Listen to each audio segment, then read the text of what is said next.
folks, Bob in the house, using an Apple i13, crazy week in international politics between the rumors of Xi, a coup in China against Xi, the annexation, official annexation of the real estate in Ukraine by the good old fat Putin. And it's all happening, folks. And but like I said, it's not the fact that he's annexed it or the fact that he has got 300,000 troops out there. He's got the draft going, which is going to have internal problems, just like Vietnam did in the United States. So far, the people fighting for him were from the periphery. Now they're going to form the hinterland. Afghanistan, replay. Putin, watch out. India, stay safe. That's the deal, right? And then his nuke business. It all shows he's on the back foot, and seriously on the back foot. And despite his oil economy going thanks to India and China, he's got a problem with technology. So he's got a problem with equipment and replacement of his military equipment. Not a bluff. Putin ups Ukraine war ante, makes nuke threat. PM Modi is right. This is not the era of war, says Macron at UN. And Modi and India were shining at this UN just because it just seemed that India had turned course ever so slightly. Putin accuses West of nuclear blackmail, mobilizes more troops. China dials down Taiwan rhetoric. US-Canada warships transit strait. Is that a telling sign? Just like China and Russia finally came out saying that China was worried about the war. Biden's remarks violate policy on Taiwan, says Beijing. China calls for Ukraine troops, tones down Taiwan rhetoric. Macron and US cite Modi's not era of war remark to Putin. US urges PM to follow up on his call to Putin to end war, and he should so. US sending clear message now to Russia is most vital for peace. Exactly, and India is playing a big role. Macron quotes BOD at UNGA as Ukraine-Russia tension heats up. India and the Eurasian vacuum, as written by C. Raja Mohan, is weakened by the conflict in Ukraine. Moscow's influence in its neighborhood is declining. For Delhi, which has long hitched its star to Russia and the region, this is both a crisis and an opportunity, right? That's the big one. For India, the ideal situation would be one in which Russia is at peace with the West, manages the turbulence in Asia, keeps Chinese power in check, and facilitates India's engagement with the region. The new reality is very different, whether Delhi likes it or not. Russia is locked in an unwinnable war, which is with the West, is increasingly beholden to China and struggling to retain its traditional primacy in inner Russia. It's all but lost it, having allowed the BRI and China and Kazakhstan to carry on with life, to intrude in Kazakhstan. Key US official hail close coordination with India. UNSC Jaishankar takes tough stand on Russia, targets Beijing also. Ending Ukraine war, need of the hour, says Jaishankar. India calls for end to Ukraine conflict, slams China at UNSC. Russian troops call up sparks exodus, airfares soar and border crossings rise. This is what I was telling you. The youngsters are fleeing. Medvedev, Chuck, close Putin ally, is released in prisoner swap, and India's Russia problem will grow. This is the right one by Ibrahim Manchi and Pranay Kotsane. It says Russia has delayed the delivery of two Talwar class stealth frigates for up to 6 months. There are also short-term delays in the supply of S-400 Triumph missile system and spares for Cairo class submarines, MiG-29 fighters, and Camov Mi-17 military transport helicopters. These setbacks should be dismissed as routine. This is the important one. They are not routine, folks. They indicate a deeper problem, Russia's inability to access semiconductor chips for defense platforms going ahead. High-tech sanctions begin to bite. That's exactly it. India must prepare for a sharp drop in Russia's ability to deliver on defense purchase orders. The technology is dated and the chips would come from the black market or China. There will also be delays and cost overruns with supply chains disrupted, financial systems in tatters, and Russian manufacturers closing shop. Do remember that. Weighing quad against SCO. India may give up its strategic balancing of China and West if the Ukraine war weakens Russia and Moscow is unable to provide for its defense needs. That's exactly what's happening. South Korea ready to play a pivotal role in quad. Add another pin to the growing conglomeration of willing democracies against the fat old Xi. And in this crazy outcomes that are happening in Ukraine and the war, what is lost is what's the play that's happening in Central Asia and Kazakhstan going down. There's a war while this is going on. The Kyrgyzstan and Tajikistan are at each other, I think. And then you look at what's happening in Armenia and Azerbaijan. Azerbaijan has gone and launched an attack against Armenia. Armenia has lost a lot of people, as I reported. Armenia went out with a begging bowl to Russia. Russia can't help. That just shows you how weak the Russian influence now is in this region, right? It's reducing. And hey, here comes India. India is supplying Pinaki rockets to Armenia. Hey, what is this? Is this a pushback against Erdogan and telling him his place, right? Erdogan raises J&K in UNGA. India hits back with Cyprus. Delhi wants peaceful end to 74 invasion. Okay, 17 dead as anti-hijab protests spread in Iran. Tehran slaps internet. Now this is extremely interesting. In India, you have the right wing going against the hijab, and there you have the liberal Muslims going against the hijab. Very interesting times, yeah. After Erdogan raises Kashmir at UNGA, EM discusses Cyprus with Turkish counterpart. Unbelievable. India is in play on the other side to kind of counter Turkey, and it's having fair amount of success. India Saudi talk rupee real trade, UPI RU payments. Right? Rupee could eventually become a currency that is traded in the Middle East, especially as you remember UAE right till the late 60s, rupee was their currency, right? But what is important is India should also put in play rupee in the Maldives. This is really important, right? EM to hold trilateral with UAE French counterparts. A lot of stuff India is doing right in this place, and this is supposed to be the Rafael trilogy, right? India, Egypt explore defense co-production. So in comes Egypt. Egypt is another place where India is trying to counter. You got it, Turkey, because Turkey is always through its Muslim Brotherhood trying to upset Egypt in that region. India, UAE, France keen on Rafael Forum, key role for New Delhi. India could really become, if it can, a supplier, a servicer for the Rafael. Way to go, 3 cheers. So India really, and I'll do this in the next chapter when I do this, is a wide variety of meetings in this UNSC, north to south, east to west. India was everywhere and in demand, right? And this is the first time the United States stepped out to say that India should be part of the permanent membership. And this time I think they were serious. As Pranab Dhalsamta writes, UNSC or not to be.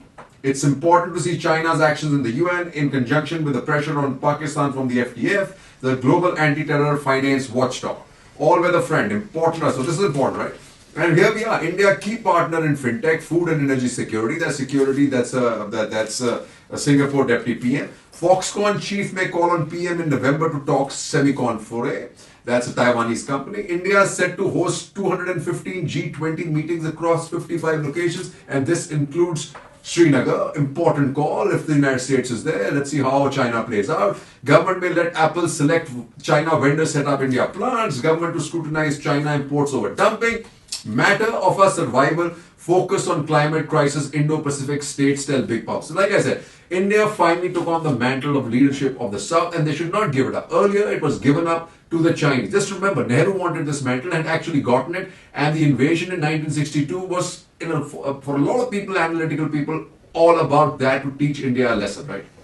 And we lost it thereafter. As UN gathers, India is set to raise global South issues, and we should stay there, and China should be politely told that it no longer represents the South. It never has really. It's only represented itself in the Middle Kingdom, and we all lost that plot because of that. From Samarkand, a key message for New Delhi, and what's that? He says, with India as the new SCO chair, Delhi's task is to make the grouping more effective. A prerequisite for this vital mission is for the chair to initiate behind-the-scenes dialogue with all members at a high political level, including China and Pakistan, and that is going to be difficult. Kazakhstan invites PM for CICA's October summit. The then PM Atal Bihari Vajpayee attended the first CICA summit in July 2002 in Kazakhstan. Now what is this? Conference on confidence building measures and interaction in Asia. Really, really important, right? PM's Samarkand remarks were carefully crafted as by Kaval Sibal. As a bridge between the democratic and autocratic world, India brings special values to the SCO. He says China's aggression against India erodes SCO principles, especially the claim that the organization represents a superior approach than the West. And here is a challenge for us. Both Russia and China are equally big challenges for where India takes its way forward. Cheers. So Central Asia and the countries, they are trying to obviously come out and take leadership as far as Afghanistan is concerned, because China seems to have thrown up its towel, Pakistan is in a lot of trouble. So we had this. Uzbekistan President Afghans need good neighbors helping them moral obligation. But problems in Afghanistan continue. Suicide blast kills 19 at education center in Kabul's Shiite area. That was yesterday. And China continues to be in trouble in Pakistan. 3 China citizens die in blast at Karachi University. Woman bomber behind. And this has happened. Then they're in trouble here too. Pakistan facing food shortages after flood, 6 p.m. I mean, they've got the F-16, right? But that's okay. Chinese man killed, 2 injured in Karachi shooting. This is yesterday. Militants in Afghanistan strike Pakistan army post kill 3. Afghanistan could descend into chaos, says Pakistan, but I have a feeling that Pakistan is close on their heels, right? 6 months of Taliban, Afghans less hopeful, economy stumbles. UN votes to secure formal presence in Afghanistan. Biden signs order to free half of 7 billion Afghan funds for aid, but this kind of stopped right after they found Zawari there, right? India must be sharper in dealing with Kabul. I'm not sure how. There are good developments, but India's Afghan policy needs to move into high gear, accept realities and deal openly with the Taliban, as all the great powers are. Much time has been lost in not having a presence in Kabul. The Taliban is keen that India has won. Policies that ignore former British Prime Minister Henry Palmerston's advice on eternal and perpetual interest cause lasting damage. Absolutely true. From Delhi with love, trucks with 2,500 tons of wheat leave Atari for Kabul. Jaish chief not in Afghanistan must be in Pakistan under official patronage with Taliban. Not all things are hunky-dory between Pakistan and Afghanistan, and that was seen quite open when this crazy mayhem happened between after the Asian Cup match between Afghanistan and Pakistan. On back foot in Kabul, faced by violent protests and underground resistance movements, the Taliban is stitching a powerful plan of survival. The presence of a Kabul-based AUM would, however, have implications beyond Afghan borders. The Islamic Emirate could soon start behaving like an ISIS-style caliphate emulating Syria and Africa-based terrorist group. Terror groups of the region and beyond could become pledging allegiance to the AUM. Once such a move is made, the natural progression would be for the Taliban to start exporting and receiving foreign fighters to and from other regions. Taliban propaganda to the effect is already making mentions of Syria, Palestine, Xinjiang and Central Asia, which could eventually expand to include other areas. So you've got to be careful. All's not well there, folks. All's not well in Afghanistan. Let's not take our eyes off what's happening there. Cheers.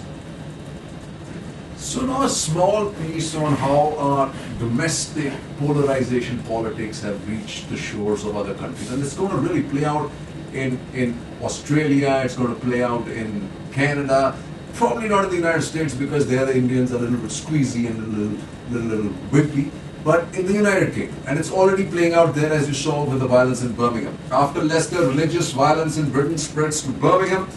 Indians under attack in UK, Jaishankar talks to Foreign Secretary, free trade. Okay, that's important. Speaking makes no sense because it's all Indian politics that have reached the shores of the United Kingdom. But what it shows is exporting division. From Leicester to New Jersey, the diaspora is reflecting the divisions of Indian politics.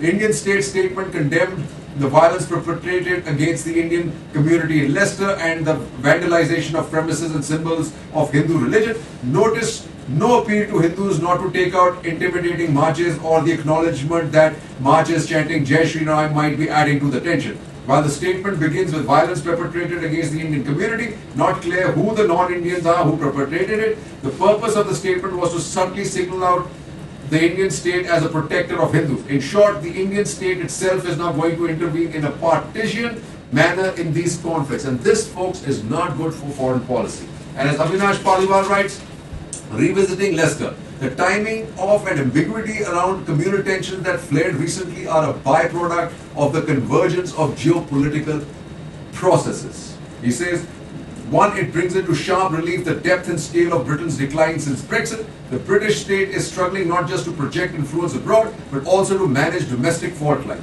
Two, the composition and politics of the subcontinental diasporas in the UK has undergone a shift over the last 2 decades. When British Muslims of Pakistani heritage were tackling the violent dialectic between Islamist radicalization and Islamophobia, the Indian community was entrenching itself in British civic life. And this is happening in the United States too, folks. 3. Mobilization of the Hindu Indian diaspora is also meant to exploit British vulnerabilities and reshape London's strategic priorities in India's favor. Is that the best way to do that? The jury is out, folks. The jury is out. Jai Hind.